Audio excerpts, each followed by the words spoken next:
Fala galerinha do xadrez, tudo beleza? Sejam bem-vindos aí à nossa nova playlist, a tão esperada playlist do rematch entre Bobby Fischer e Boris Spassky no ano de 1992, pessoal. Pois é, o Bobby Fischer saiu, né, largou o xadrez em 1974, quando então campeão mundial. Ele fez exigências para que ocorresse o duelo entre ele e Anatoly Karpov, que seria o desafiante aí ao título mundial. Bobby Fischer colocou uma série de exigências, a FIDE não aceitou, então o Bobby Fischer disse que não jogaria se não fossem atendidas todas aquelas condições que ele colocou, e portanto a FIDE declarou que o Bobby Fischer não era mais campeão mundial. E fez um torneio para que se decidisse então o novo campeão mundial. Isso aconteceu em 1974, a partir dali nunca mais ninguém viu o Bobby Fischer no cenário do xadrez, nunca mais ele sumiu aí por 19 anos. Mas no ano de 1992, Bobby Fischer começou a trocar mensagens ali, cartas, com uma jogadora húngara chamada Zita Rajkani, e numa dessas cartas ele menciona para ela a vontade que ele tem de voltar a jogar xadrez tantos anos depois. E essa jogadora húngara então ela entrou em contato com algumas pessoas importantes, inclusive até um homem de negócios, um investidor muito importante da Iugoslávia, e enfim, começaram a conversar que seria interessante um retorno do Bobby Fischer com um match, e pensaram nesse match contra o Boris Spassky. O investidor colocou então e conseguiu fundos de $5 milhões para esse match. É o maior prêmio até então oferecido para um evento de xadrez. Foi muito legal isso. E as especificações do match então foram as seguintes. Atenderam aqui os pedidos do Bobby Fischer, né? O match então seria da seguinte maneira: Bobby Fischer jogaria contra Spassky até que um deles atingisse 10 pontos. Empates não contam, empates serão ignorados, e o primeiro a chegar em 10 será o vencedor aí do match. Além disso, depois que o primeiro jogador chegar em 5 vitórias, existirá um período aí de 10 dias de descanso, e segue para outro local. Então no local que o Bobby Fischer escolher, e a outra metade no local que o Boris Spassky escolher. Também teve mudança, o Bobby Fischer exigiu que se utilizasse o relógio que ele havia patenteado, com a questão lá de acréscimos por lance e tudo mais. Foi uma invenção de Bobby Fischer, e inclusive o que é usado até hoje nos torneios aí oficiais da FIDE. O vencedor desse match vai ganhar 3,35 milhões e o perdedor 1,65 milhões aí.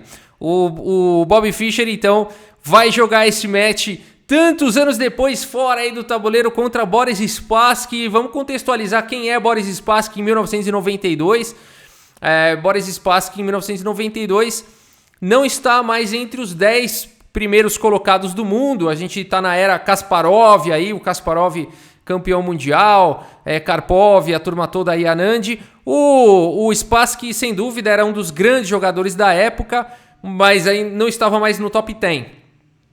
Mas é bem simbólica a escolha, né, do Spassky para um rematch. Afinal de contas, foi em cima do Spassky que Bobby Fischer se tornou campeão mundial. E feita essa introdução da nossa playlist, vamos para a primeira partida desse match. Bobby Fischer está de brancas aqui contra Boris Spassky. E Bobby Fischer abre aqui a partida com peão do rei E4. Temos E5 pelo Boris Spassky. Cavalo em F3, cavalo C6 e aqui bispo B5. O Bobby Fischer faz a abertura espanhola, ou Rui Lopes. A6 pelo Spassky, bispo em A4. Cavalo em F6, roque. Aqui deixando o peão central. O Boris Spassky prefere não ir para essa variante, a variante aberta, e prefere continuar com o bispo em E7. A partida segue com torre E1. B5, o bispo está atacado, bispo em B3 e agora roque. C3, dando a casa aqui de C2 para o bispo, preparando D4, D6, e agora esse D6 protege o peão de E5 e libera o cavalo para poder atacar o bispo.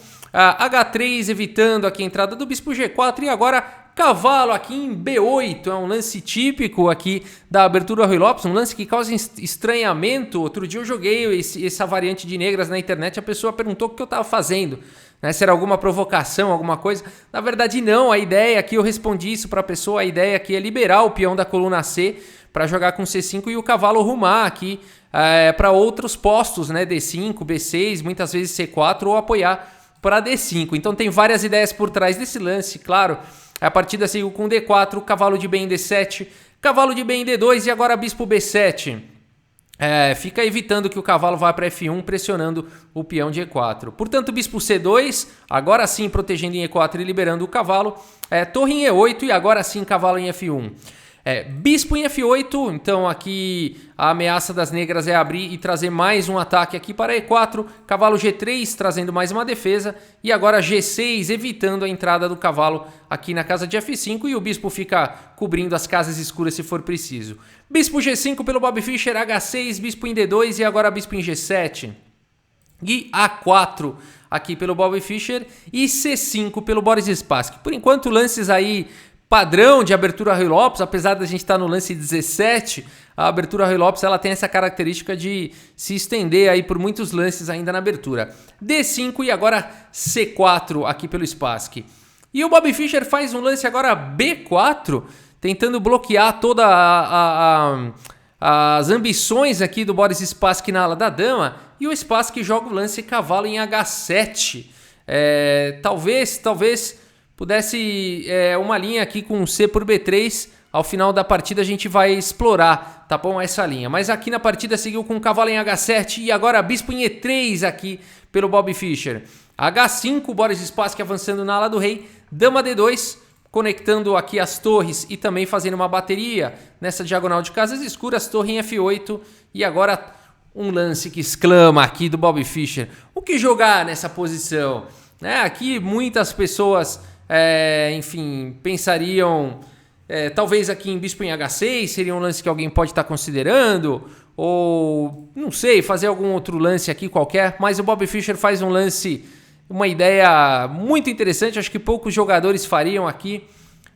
Aliás, vale a pena se você quiser dar pausa e tentar encontrar uma ideia bacana nessa posição.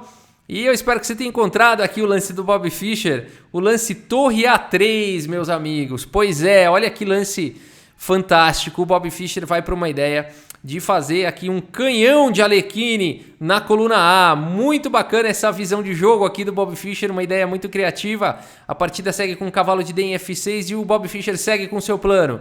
Torre de E em A1. Dama D7 e agora torre de 1 em A2, seguindo com a montagem aí do canhão. Torre de F em C8 e agora dama em C1, preparando dama 1. Bispo em F8 e agora sim, dama 1, o canhão está montado. O Boris Spassky segue aqui com dama em E8. E agora o Fischer vai levando mais peças para a ala da dama. Primeiro com cavalo em F1. Bispo em E7, agora cavalo de 1 lá em D2. Rei em G7, o Boris Spassky está movimentando as peças, está melhorando a posição de suas peças e preparando também uma sequência muito interessante. A partida seguiu aqui com cavalo em B1 e agora sim, o que o Boris Spassky preparou até agora. Ele faz o surpreendente lance, o melhor lance da posição, cavalo por E4, sacrificando aí o cavalo por um grande ganho de espaço no centro, por 2 peões e muita atividade. Vamos ver como segue a partida. Bispo por E4 e agora F5. Olha só, o bispo está atacado, o bispo volta para C2 e agora esse carinha aqui está caindo. Bispo por D5. O Boris Spassky tem 2 peões por uma peça, no entanto ele tem uma atividade muito forte aqui de peões na posição. A partida segue com A por B5, A por B5 e agora a torre em A7, a torre na sétima horizontal. Rei em F6 descravando aqui o bispo, saindo da linha de ação aqui da torre. E agora cavalo de B lá em D2. Torre por A7, torre por A7, torre A8. Boris Spassky propondo algumas trocas. E aqui o Bob Fischer faz um lance surpreendente também, o melhor lance da posição.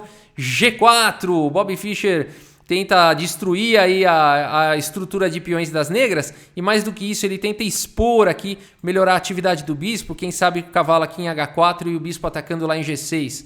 Muito legal o lance G4 do Bob Fischer. Que partida, meus amigos. H pro G4, H pro G4, torre por A7, dama por A7 e agora F4.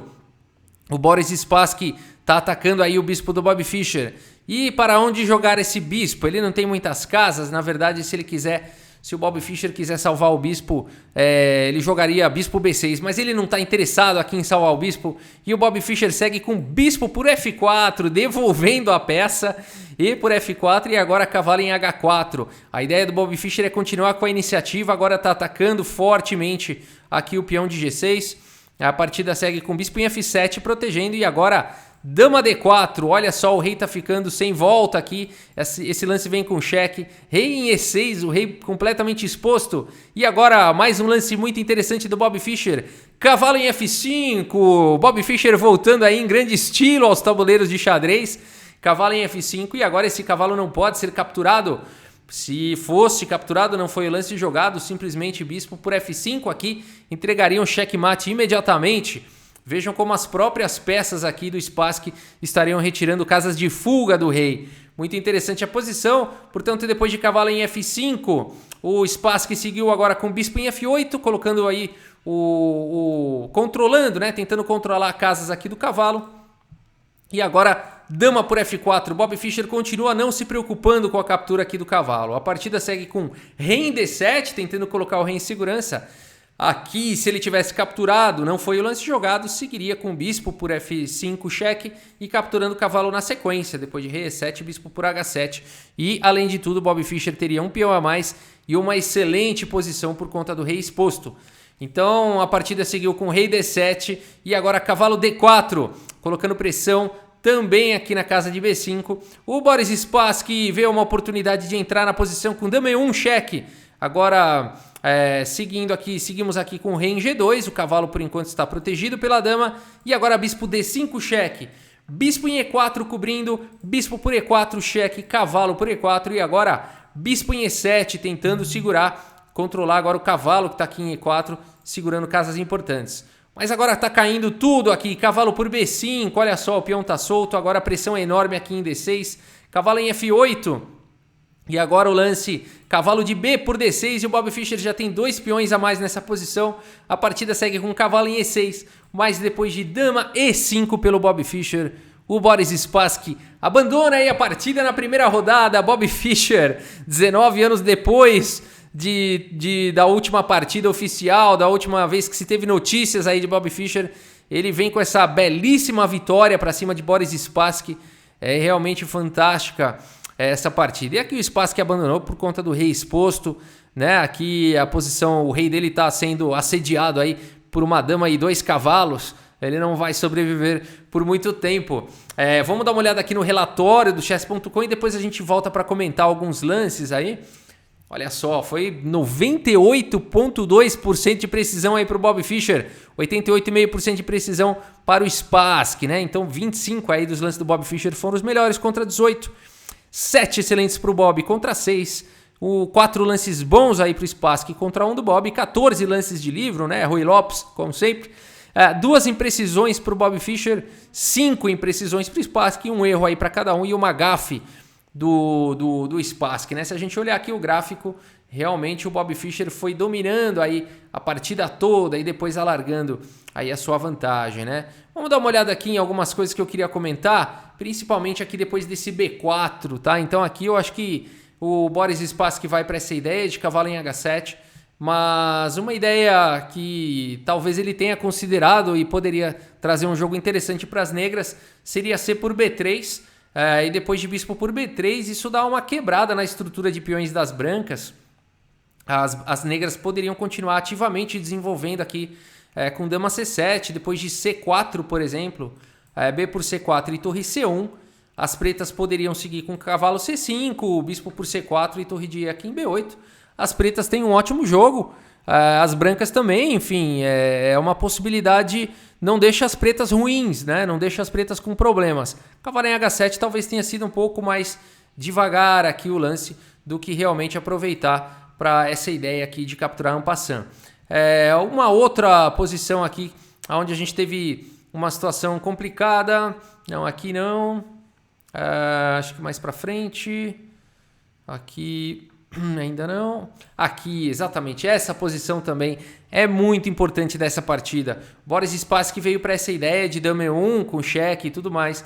Mas aqui, um lance apontado, né, pelos estudos dos computadores e tudo mais, seria o lance bispo G7.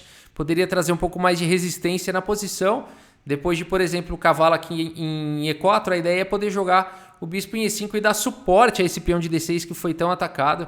Aqui depois de dama E3, por exemplo, o bispo por D4, dama por D4 e dama E5, propondo aí as trocas. É claro, né, numa posição dessa o Bobby Fischer poderia, de repente, continuar tentando criar problemas aí com dama em A7 cheque e tudo mais. Mas as pretas estão se segurando nessa posição, teriam conseguido algumas trocas, o material está igual.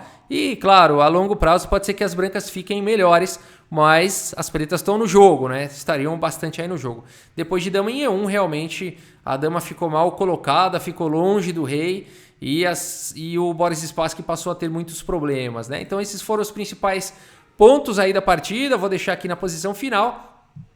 E temos aí então o final da primeira rodada desse rematch 1992. Bobby Fischer largando aí na frente. Lembrando que o que conta nesse rematch são apenas as vitórias. O primeiro a chegar em 10 vitórias será o campeão. O Bobby Fischer acredita que campeão mundial, porque ele afirmava que ele ainda era o campeão mundial, já que ninguém havia vencido ele nos tabuleiros. Mas é isso, polêmicas à parte, a gente segue aí com a nossa playlist do rematch entre Bobby Fischer e Boris Spassky em 1992. É isso por enquanto, pessoal. Muito obrigado pela audiência, um grande abraço para todos vocês e até a próxima. Valeu!